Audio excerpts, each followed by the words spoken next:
What's up, fight fans? It's your favorite host, Ari Weiss, and today we'll be discussing UFC Fight Night, Usman, Buckley that went down Saturday night in Atlanta. Then we'll also preview UFC Fight Night, Hill vs. Rountree Jr. that takes place next weekend in Azerbaijan, baby. In standard savvy fashion, we'll go through the card, analyze all the big fights, and drop our official world-famous MMA Savvy Fight Picks. So with that, let's go straight to the card and get rolling. Okay, baby, let's take this in. I mean, what a fight, what a card. Usman versus Buckley in Atlanta. God, I love when it's not the fucking Apex. I won't go on the Apex tirade here today, but this was in Atlanta, a nice, loud, raucous crowd. I love that. People showed up, supported the sport that we all love.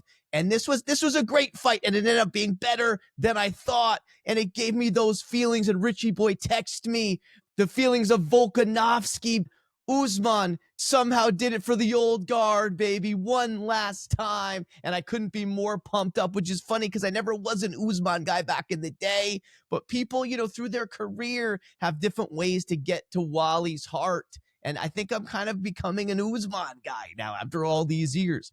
All right, so let's unpack this now. One quick prelim we got to touch base on is my boy, Malcolm Wellmaker. Okay, Richie Boy, with your nonsense about no stars. Here's a star in the making. I believe he's 10-0 now.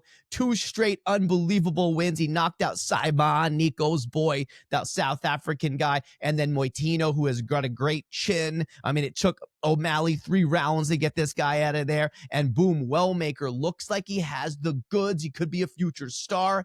Here's my concern. I don't know about his grappling. I don't know if he's got great wrestling, takedown defense. Right, so that's what I got to see before I really get on this Wellmaker train. But what I've seen so far is fantastic. Yes, we get a little bit enamored by the big dazzling knockouts, though, so I'm hesitant here. But he could be someone scary in the bantamweight division. I mean, at least he should get, you know, close to a top 15 fight maybe in his next outing, and then we'll see. Okay, first fight, main card.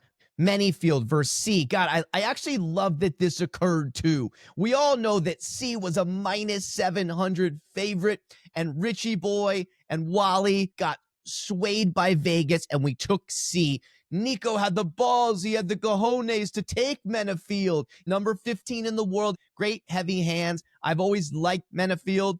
And now he gets a huge win. So interesting enough, he just never really showed up, man. It was like, where was this scary, undefeated Frenchman that we were all talking about? Manyfield gets round 1. You know, he has better strikes. Then C finally tries to implement his grappling, and at least he holds him up against the cage. It wasn't that impressive, but he controlled him. He imposed his will. He was sort of the bigger framed guy out there.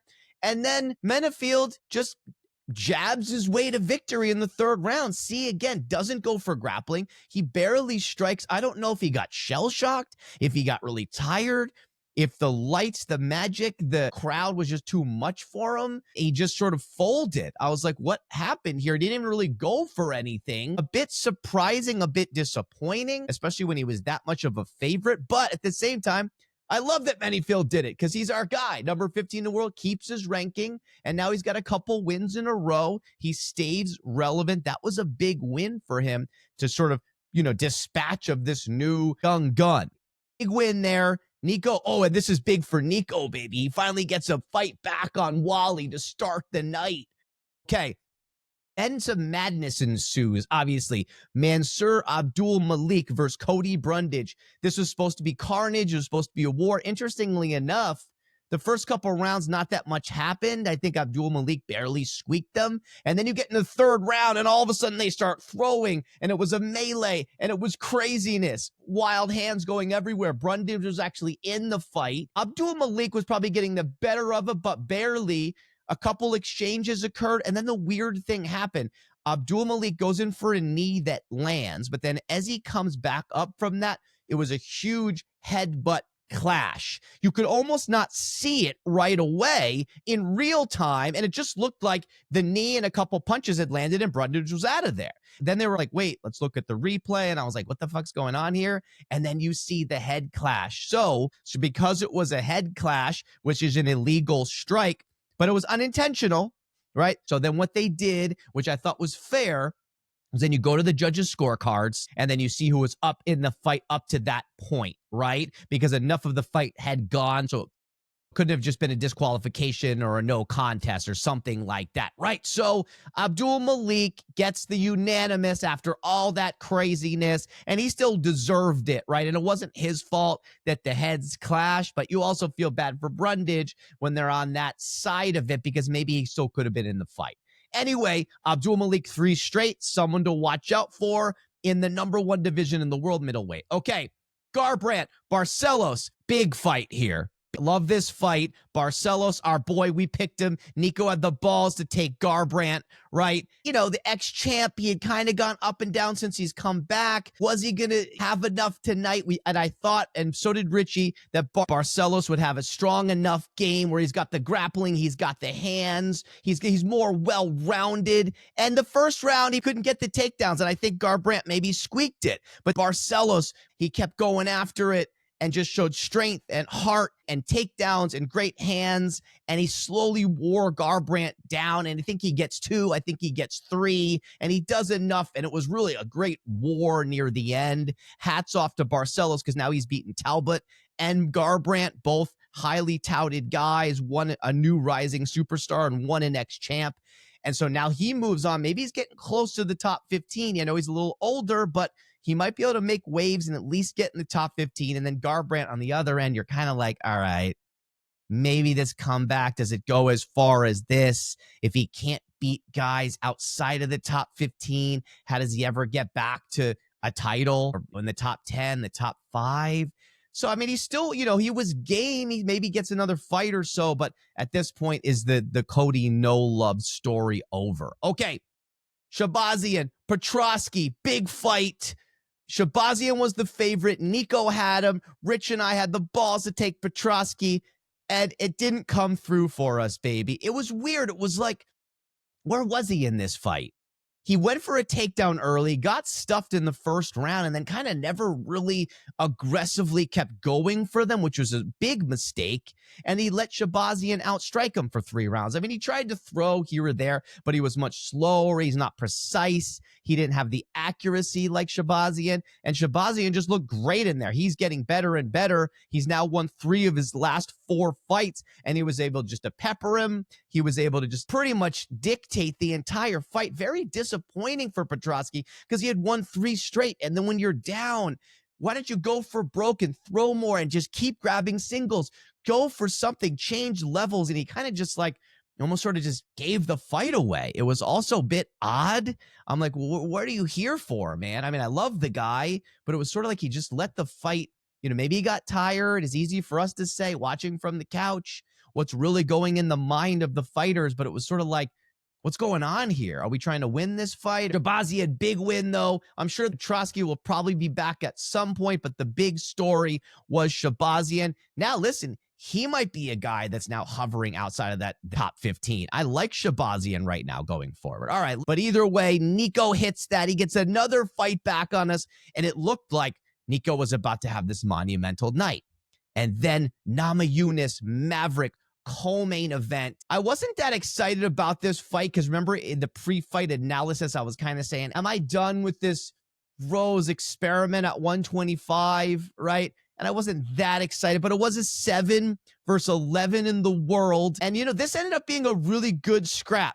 Rose takes round 1. It was close, but I think she outstruck her in round 1. And I was like, okay, Rose is looking better at 125, right? Maverick didn't get a takedown in the entirety of the round and kind of let Rose get round 1. Then round 2, Rose gets the takedown. She's on top. I'm like, oh my God, we're about to go up 2-0. And then she got a little sloppy. And near the end of the round, Maverick was able to kind of switch positions and flip her a little bit. And then she got her almost in an arm triangle. You were seconds away from a victory, Maverick. And of course, Richie Boy and Nico both had her, but Wally was smart enough to take Rose. And then she doesn't tap. She gets through the round, and then in round 3 has unbelievable hands. She drops Maverick, and it looks like Maverick even hurt her leg. She gets on top, finishes out the fight strong. Easy call, 29-28. Nico was trying to say otherwise. That's ridiculous. But Rose really impressed me here. And she almost like she listened to me, because Wally had just been like, why are you doing this? Why are you doing this 125 experiment? And this fight, I think, proves she's here to stay. She solidifies her number 7 in the world ranking. The only people she lost to, Blanchfield and Farrow, are the best in the division. So she's still there. I don't know if she'll be able to be a champion, but great performance. And then Maverick, she'll be back. Rose just outclassed her. Okay, main event. Amazing fight. This really brought MMA back for me, a lot like the Volkanovski fight. Usman hadn't won in 4 years. Number 5 in the world, Kamaru Usman at welterweight. Buckley, number 7 in the world, surging, rising star. Rich and I, last second, had the balls to take Usman, but I was very worried about this. Nico had Buckley. Most people had Buckley. He was the minus 278 favorite. I was very worried about this pick, but since I had such a big lead, I'm like, you know what? And I felt in the bottom of my heart, maybe Usman, he's still, he's 38. It's not like he's 44. He still has the wrestling, maybe one last win in him, a couple last wins, and he overperformed, man. I am so impressed with Usman right now. He weathers the storm. Buckley obviously had very dangerous hands. He gets a takedown halfway through the first round, and then boom, he holds him down. And I'm like, oh my God, I thought Buckley would be able to get up. I thought he'd be scrambling like Edwards in that second fight. Usman's able to hold him down the whole time. And even Cruz and Felder said, oh geez, if he can do this, he now knows he can do this every round. And boom, that was the story. Every round, halfway, a couple minutes in, halfway through the round, Usman would get another takedown. And then he wasn't just laying on him. He was getting pound and pound. He was controlling him. He looked unbelievable. He looked athletic. He looked strong. He looked powerful. He looked like 4 years younger, baby. And then finally, after 4 rounds of this, I do got to say, though, in round 4, when they're on the feet, Buckley is always dangerous on the feet. And Cruz even kept saying, man, this fight is not over, because as soon as Buckley stands, at least he's going for broke. I like that. I liked what Buckley did here. He gained a lot of respect from me, because even though he was losing and he was losing on the scorecards, every time they stood, he was going for it, unlike other fighters that we've talked about tonight. Then you get to the 5th round, and holy shit, I was shaking in my boots. I had Usman. We just needed to get through the round, and Buckley started throwing bombs, man. A couple of them were so close. If they had landed, they would have put Usman out. But Usman learned from that Edwards head kick. And it was so impressive to me, because it looked like, man, even though he's older, he's a little slower, he looked great in there. And the fight IQ was there just to make sure, don't get in a firefight. Don't get blasted by one of these punches. Don't have another, devastating last second loss. And boom, he pulled it off. He gets the decision, 49-46, unanimous. And what a great win. And he was emotional at the end, because I forgot he hadn't won in 4 years. He hadn't even really fought in 2. So he needed to get the monkey off his back, as he kept saying.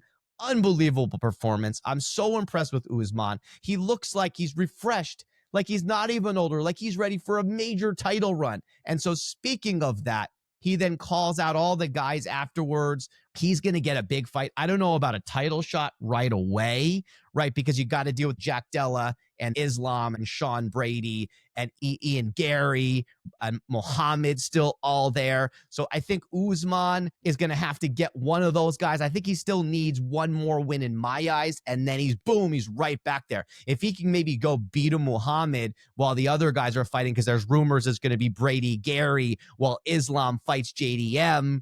And then don't forget that there's Rachmanov still there, but Richie Boy looked it up the other day. I think he's still recovering from the knee surgery. So there's crazy intrigue. But now this division's even better with Usman resetting himself, because even Nico and people before were thinking, okay, Usman's done, right? Wrong, baby. He's back. And this division might even now be teetering to the world's #1 most exciting division. Okay, so that was last night. You guys can see I'm jacked up. This really brought UFC back a little bit. I know it never left, but I say that all the time, but this just hyped me up a little bit more. Okay, before we move on to the show, let's just take one little commercial break. All right, and we're back to the show. All right, and we're going to go to next week. Look at this, baby. UFC Fight Night, Hill versus Rountree. in Azerbaijan, Baku, Crystal Hall. And look out for this, Nico and Rich. It's an early start time, so don't do some bullshit with your Saturday plans.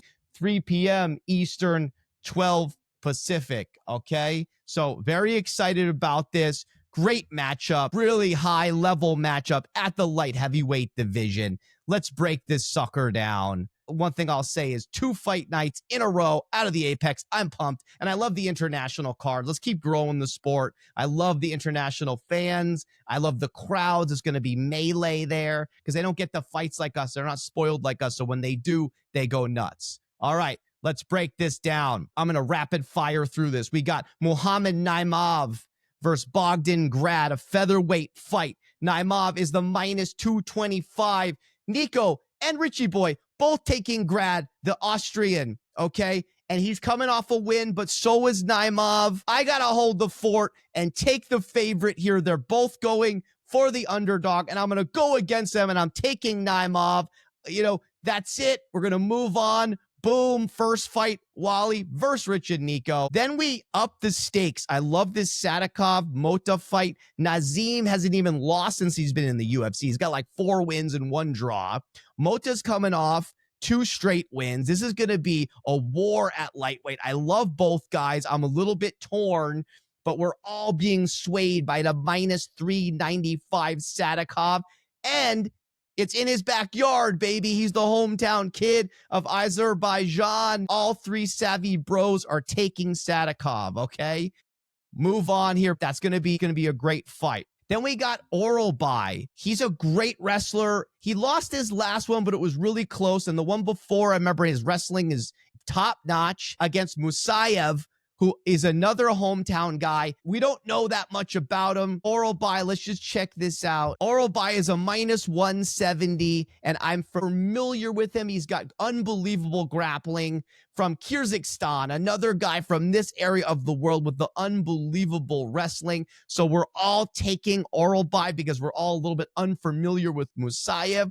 And you get to Blades Puniev. Remember this fight we talked about a while ago, right? This is a big fight. Blades, number 5 in the world at heavyweight. He's a minus 265 favorite. Let's just see. Blades had beaten Almeida, right, from that come-from-behind victory, but then to lose to Hospital, he got KO'd, but it was a little bit of a premature stoppage, I thought, even though he probably would have lost that fight.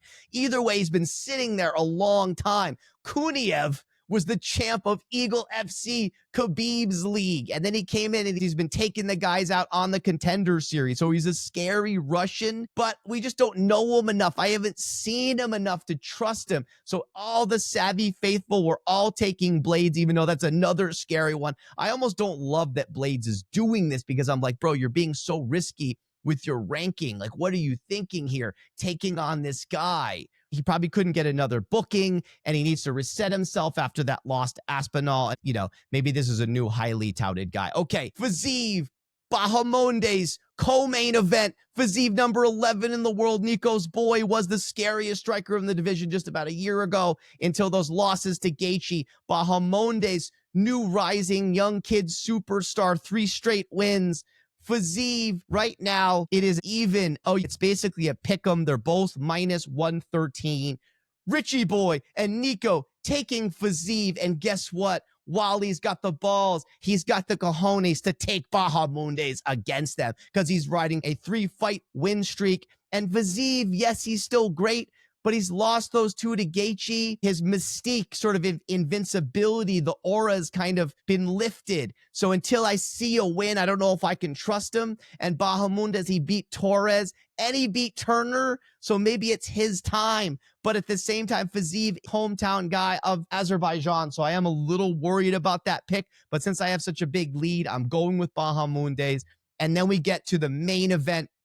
Jamal Hill, Khalil Rountree Jr., number 4 in the world, Hill, Rountree Jr., number 7 in the world. What a big fight this is. I love that Azerbaijan's getting such a great main event here. Of course, Hill coming off that loss to Jiri, and Rountree coming off the heroic loss to Pereira, but he impressed a lot of people. He almost won with that loss because he knocked Pereira down. He took him deep into the fight before he got finished. Listen, Nico and Richie Boy are both aligned on every fight tonight, and they're both taking Hill. And Hill is the smart pick. He's the ex-champion. He's fought better competition. He's got the reach. He has better experience going deeper in 5-round fights. But I feel like same thing I was saying with Fiziev after the loss to Pereira and then the loss to Jiri. Does he still have the confidence? And his weakness is the guys with the big power, and that is Rountree. And I feel like with the loss to Pereira, it's actually propelled him even more. I think he had won 5 straight before Pereira, and then even though, yes, he lost, he's been pumped up. So I'm taking Rountree, baby. I'm going against Nico and Rich again. I like this. I feel like Khalil does it. Hill, I mean, it's a tough pick. He'll probably last. I say there's a stoppage in the 3rd or the 4th round. Mark Wally's words. That's a new one I'm going to be trademarking, Richie Boy. Okay, so I'm very excited about this. Remember, it's the early start time next weekend, 12 p.m. Pacific, 3 p.m. Eastern. Let's go. The picks are in. The picks are live. Okay, that's it for this week. If you love these shorter episodes, make sure to hit subscribe. And if you're a real MMA enthusiast, don't forget to check out the extended Excuse the Savvy podcast episodes that come out every 2 weeks. So with that, thank you for listening to the Wally Report, the world's hottest podcast. Please subscribe, follow, like, share, and blast. We're on Spotify. We're on Apple Podcasts. We're on YouTube. We're blasting hard at the talk, and we're heavy on the gram at the Wally Report. That's at the Wally Report. We've been posting amazing video clips of our episodes on our social channels, so don't miss out. And please make sure to comment on Spotify, comment on Instagram, TikTok, and YouTube. We love the comments and interactions with the fans. So with that, stay savvy, fight fans.